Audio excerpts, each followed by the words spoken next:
सभी आदरणीय मुख्यमंत्री जी का आभार व्यक्त करता हूं कि आपने समय भी निकाला और बहुत गंभीरता के साथ अपनी बातें रखी। लेकिन मेरा आपसे आग्रह है कि अब तक जो कुछ भी चर्चाएं, डिस्कशन हुआ है, उसमें सभी राज्य इन्वॉल्व है, अफसर लेवल पे इन्वॉल्व है, दुनिया के अनुभवों को भी शेयर, लेकिन फिर भी मुख्यमंत्रियों का अपना एक विशेष अनुभव होता है। पब्लिक लाइफ में काम करने वाले लोगों की एक विशेष दृष्टि होती है, क्योंकि इन चीजों को अगर आपके सुझाव मिलेंगे तो मेरा आग्रह है कि आप लिखित में अगर हो सके उतना जल्दी, क्योंकि आज भी कुछ अच्छे मुद्दे उठाए सबने कि ये हो ये हो ये हो, इससे भी ज्यादा होंगे। ये अगर मिल जाएंगे तो हमें अपनी स्ट्रेटेजी वर्कआउट करने में सुविधा होगी। और ये कोई किसी पे थोप नहीं सकता है। भारत सरकार निर्णय करे कि हम ये करेंगे और राज्य सरकार, ऐसा नहीं हो सकता। हम सबको मिलकर के ही इस चीज को आगे बढ़ाना पड़ेगा और इसलिए सबके विषयों का बड़ा महत्व है। कोरोना संक्रमण से जुड़े जो प्रेजेंटेशन हुए उनमें भी काफी जानकारियां उभर कर आई हैं। आज मैं प्रारंभ में कुछ मुख्यमंत्रियों से बात की थी जहां स्थिति जरा बिगड़ रही है। जहां तक वैक्सीन का सवाल है, वैक्सीन की स्थिति और डिस्ट्रीब्यूशन को लेकर भी जो कुछ भी चर्चाएं हुई हैं, एक प्रकार से मीडिया में जो चलता है वो अलग चीज होती है। हमें तो इन चीजों को ऑथेंटिकली ही आगे बढ़ना पड़ेगा, क्योंकि हम सिस्टम का हिस्सा है। लेकिन फिर भी काफी चित्र स्पष्ट हुआ है। एक समय था जब हम सभी के सामने चुनौती एक अनजान ताकत से लड़ने की थी, लेकिन देश के संगठित प्रयासों ने इस चुनौती से मुकाबला किया, नुकसान को कम से कम रखा। आज रिकवरी रेट और फर्टिलिटी रेट दोनों ही मामलों में भारत दुनिया के अधिकतर देशों से बहुत संभली हुई स्थिति में है।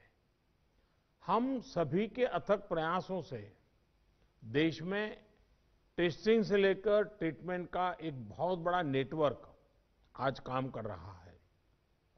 इस नेटवर्क का लगातार विस्तार भी किया जा रहा है। पीएम केयर्स के माध्यम से ऑक्सीजन और वेंटिलेटर्स उपलब्ध कराने पर भी विशेष जोर है। कोशिश ये है कि देश के मेडिकल कॉलेज और जिला अस्पतालों को ऑक्सीजन जनरेशन के मामले में सेल्फ सफिशिएंट बनाया जाए। इसलिए अभी 160 से ज्यादा नए ऑक्सीजन प्लांट्स के निर्माण की प्रक्रिया ऑलरेडी शुरू की गई है। पीएम केयर फंड से देश के अलग अलग अस्पतालों को हजारों नए वेंटिलेटर्स मिलने भी सुनिश्चित हुए हैं। वेंटिलेटर्स के लिए पीएम केयर फंड से 2000 करोड़ रुपए ऑलरेडी स्वीकृत किए गए हैं। साथियों, कोरोना के मुकाबले के बीते 8-10 महीने के अनुभवों के बाद देश के पास पर्याप्त डेटा है। कोरोना के मैनेजमेंट को लेकर एक व्यापक अनुभव है। आगे की रणनीति बताते समय हमें बीते कुछ महीनों के दौरान देश के लोगों ने, हमारे समाज ने कैसे रिएक्ट किया है, कैसे रिस्पॉन्ड किया है, मुझे लगता है इसको भी हमें समझना होगा। देखिए, कोरोना के दौरान भारत के लोगों का व्यवहार भी एक तरह से अलग अलग चरणों में रहा है और अलग अलग जगह पे अलग अलग रहा है। जैसे हम मोटा मोटा देखें तो पहला चरण था, बड़ा डर था, खौफ था, किसी को ये समझ नहीं आ रहा था कि उसके साथ क्या हो जाएगा, और पूरी दुनिया का ये हाल था। हर कोई पैंडेमिक में था, पैंडेमिक के कारण पैनिक में था और उसी हिसाब से हर कोई रिएक्ट कर रहा था। हमने देखा प्रारंभ में आत्महत्या तक की घटनाएं घटी थी। पता चला कोरोना हुआ तो आत्महत्या कर दी। इसके बाद धीरे धीरे धीरे दूसरा चरण आया। दूसरे चरण में लोगों के मन में भय के साथ साथ दूसरों के लिए संदेह भी जुड़ गया। उनको लगा कि भाई इसको कोरोना हो गया मतलब कुछ गंभीर मामला है, दूर भागो। एक प्रकार से घर में से भी नफरत का माहौल बन गया और बीमारी की वजह से समाज में कटने का डर लोगों को लगने लगा। इस कारण कोरोना के बाद कई लोग संक्रमण को छिपाने लगे। उनको लगा कि ये तो बताना नहीं चाहिए, कुछ समाज में मैं कट जाऊंगा। अब उसमें से भी हम धीरे धीरे समझे लोग बाहर आए, तीसरा चरण शुरू हुआ और तीसरे चरण में लोग काफी हद तक संभलने लगे। अब संक्रमण को स्वीकारने के लगे और अनाउंस भी करने लगे, भाई मुझे तकलीफ है, मैं आइसोलेट कर रहा हूं, मैं क्वारंटाइन कर रहा हूं, आप भी करिए। जो एक प्रकार से लोग भी अपने आप से लोगों को समझाने लगे। लेकिन आपने भी देखा होगा कि लोगों में अधिक गंभीरता भी आने लगी और हमने देखा कि लोग अलर्ट भी होने लगे। और इस तीसरे चरण के बाद हम चौथे चरण में पहुंचे। जब कोरोना से रिकवरी का रेट बढ़ा तो लोगों को लगता है कि ये वायरस नुकसान नहीं कर रहा है, ये कमजोर हो गया है।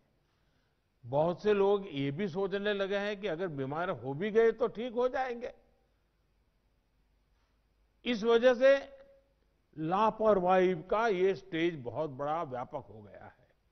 और इसीलिए मैंने हमारे त्योहारों की शुरुआत में ही स्पेशली राष्ट्र के नाम संदेश दे करके सबको हाथ जोड़ करके प्रार्थना की थी कि भाई ढिलाई मत बरतिए, क्योंकि कोई वैक्सीन नहीं है, दवाई नहीं है, हमारे पास एक ही रास्ता बचा है, हम हर एक को कैसे अपने अपने आप बचाएं।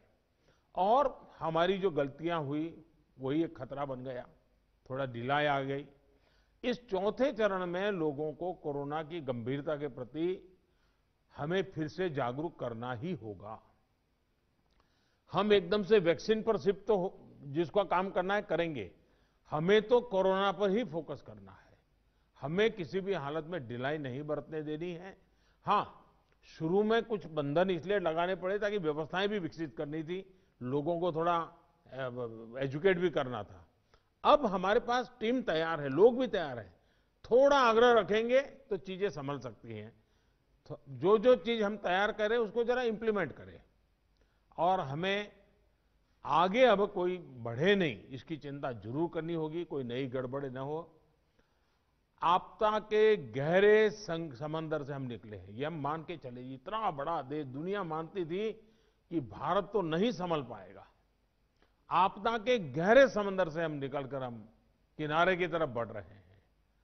हम सभी के साथ वो पुरानी जो एक शेर शायरी चलती है, ऐसा न हो जाए कि हमारी किश्ती भी वहां डूबी जहां पानी कम था। ये स्थिति हमें नहीं आने देनी है। साथियों, आज हम दुनिया भर में देख रहे हैं कि जिन देशों में कोरोना कम हो रहा था, आपको पूरा चार्ट बताया कैसे तेजी से संक्रमण फैल रहा है। हमारे यहां भी कुछ राज्यों में ये ट्रेंड चिंताजनक है ही है। इसलिए हम सभी को, शासन प्रशासन को पहले से भी अधिक जागरूक, अधिक सतर्क रहने की जरूरत है। हमें ट्रांसमिशन को कम करने के लिए अपने प्रयासों को जरा और गति देनी होगी। टेस्टिंग हो, कंफर्मेशन, कॉन्टैक्ट ट्रेसिंग, डेटा, इन सारी जुड़ी किसी भी तरह की कमी को हमें सर्वोच्च प्राथमिकता देते हुए उसको ठीक करना होगा। पॉजिटिविटी रेट को 5% के दायरे में लाना ही होगा। और मैं मानता हूं छोटी छोटी इकाइयों पर कहिए कि भाई एक क्यों बढ़ा, आधा क्यों बढ़ा, 2 क्यों बढ़ा। हम राज्य के स्केल पर चर्चा करने के बजाय अब जितनी लोकलाइज चर्चा करेंगे शायद हम एड्रेस जल्दी कर पाएंगे। दूसरा, हम सबने अनुभव किया है कि आरटी-पीसीआर टेस्ट का अनुपात बढ़ना चाहिए। जो घरों में आइसोलेटेड मरीज हैं उनकी मॉनिटरिंग ज्यादा बेहतर तरीके से करनी होगी। आप भी जानते हैं कि अगर वहां थोड़ी भी ढिलाई रही तो मरीज बहुत गंभीर स्थिति में अस्पताल आता है, फिर हम बचा नहीं पाते हैं। जो गांव है, कम्युनिटी के स्तर पर हेल्थ सेंटर हैं, उनको भी हमें ज्यादा इक्विप करना ही होगा। गांव के आसपास भी इंफ्रास्ट्रक्चर ठीक रहे, ऑक्सीजन की सप्लाई पर्याप्त रहे, ये हमें देखना होगा। हम लोगों का लक्ष्य होना चाहिए कि फर्टिलिटी रेट को 1% से भी नीचे लाए। और वो भी मैंने जैसे कहा, छोटे छोटे इलाके में देखा जाए एक मृत्यु हुई क्यों हुई, जितना इतना फोकस करेंगे तब स्थिति को संभाल पाएंगे। और सबसे बड़ी बात, जागरूकता अभियानों में कोई कमी ना आए। कोरोना से बचाव के लिए जो जरूरी मैसेजिंग है, इसके लिए समाज को जोड़े रखना होगा। जैसे कुछ समय पहले हर संगठन हर प्रभावी व्यक्ति को हमने एंगेज किया था, उन्हें फिर एक्टिव करना होगा। साथियों, आप भली भांति परिचित हैं कि कोरोना की वैक्सीन को लेकर इंटरनेशनली और नेशनली किस तरह की खबरें आ रही हैं। आज दुनिया में भी और देश में भी, जैसा अभी आपको प्रेजेंटेशन में पूरा डिटेल बताया गया, करीब करीब आखिरी दौर पर वैक्सीन के रिसर्च में काम पहुंचा है। भारत सरकार हर डेवलपमेंट पर बारीकी से नजर रखे हुए हैं, हम सबके संपर्क में भी हैं। और अभी ये तय नहीं है कि वैक्सीन की 1 डोज होगी, 2 डोज होगी या 3 डोज होगी। ये भी तय नहीं है कि इसकी कीमत कितनी होगी, उसकी कीमत कितनी होगी, ये कैसे होगी। यानी अभी भी इन सारी चीजों के सवालों के जवाब हमारे पास नहीं है, क्योंकि जो इसके बनाने वाले हैं, दुनिया में जिस प्रकार की कॉरपोरेट वर्ल्ड भी है, उनका भी एक कंपटीशन है। दुनिया के देशों के भी अपने अपने डिप्लोमेटिक इंटरेस्ट होते हैं। WHO से भी हमें इंतजार करना पड़ता है। तो हमें ये इन चीजों को वैश्विक संदर्भ में ही आगे बढ़ना पड़ेगा। हम इंडियन डेवलपर्स और मैन्युफैक्चरर के साथ भी हमारी जो भी टीम काम कर रही है, पूरी तरह संपर्क में है।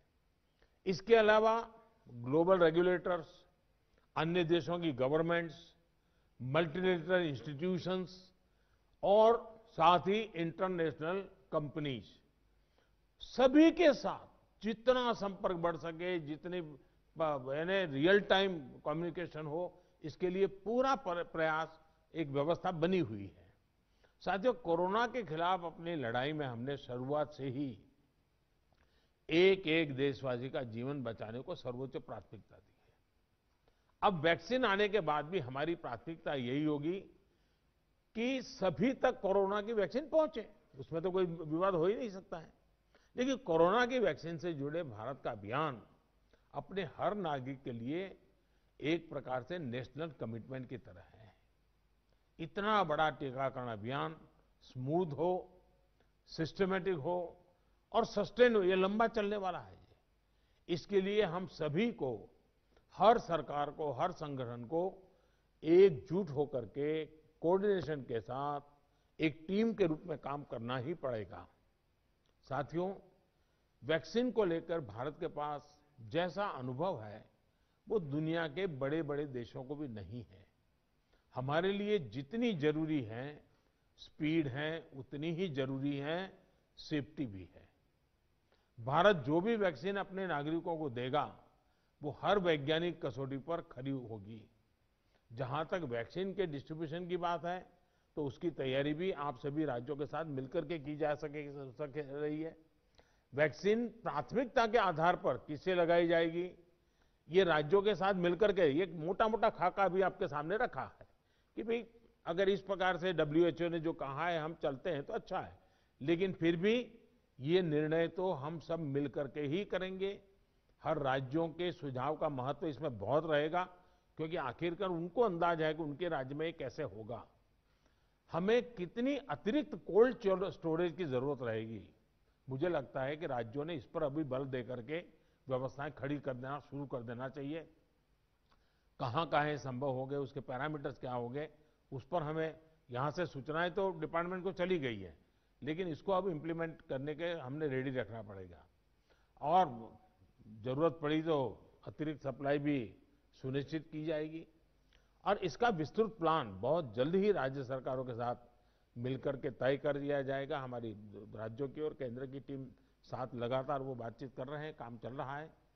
केंद्र सरकार ने राज्यों से कुछ समय पहले आग्रह किया था कि स्टेट लेवल पर एक स्टीयरिंग कमेटी एवं स्टेट और डिस्ट्रिक्ट लेवल पर टास्क फोर्स का, और मैं तो चाहूंगा कि ब्लॉक लेवल तक हम जितना जल्दी ये व्यवस्थाएं खड़ी करेंगे, और किसी न किसी एक व्यक्ति को काम देना पड़ेगा।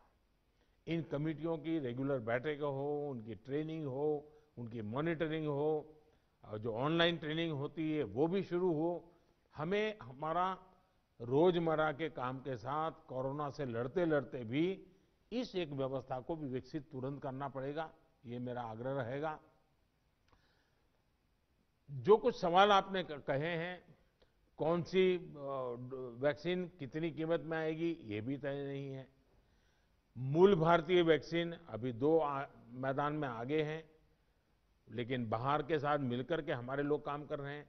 दुनिया में जो वैक्सीन बन रही हैं वे भी मैन्युफैक्चरिंग के लिए भारत को के लोगों के साथ ही बात कर रहे हैं, कंपनियों के साथ।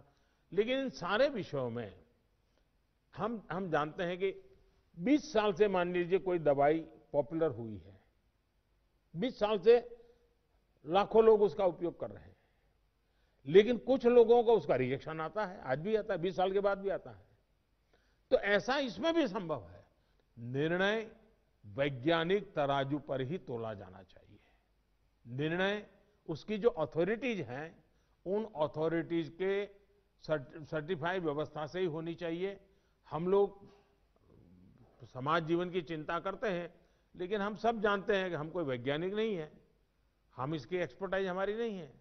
तो हमें दुनिया में से जो व्यवस्था के तहत जो चीजें आती हैं आखिरकार उसी को ही स्वीकार करना पड़ेगा और उसको स्वीकार करके हम आगे चलेंगे।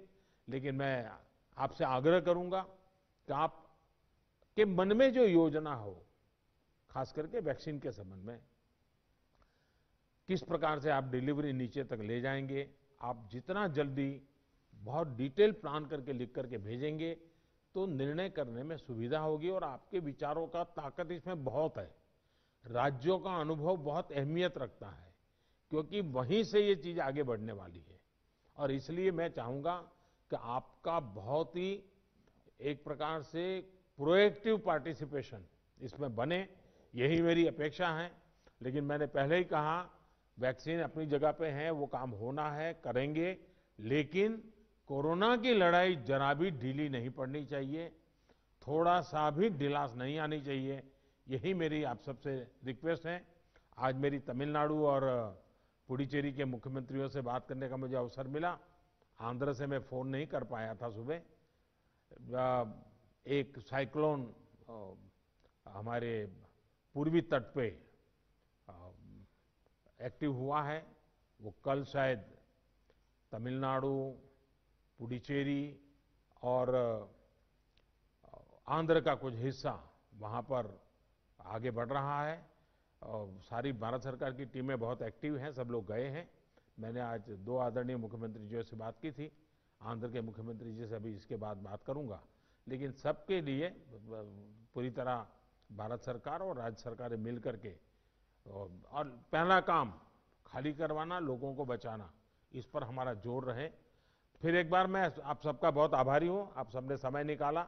लेकिन मैं आग्रह करूंगा कि आप जल्दी से मुझे कुछ न कुछ जानकारियां भेजिए। धन्यवाद।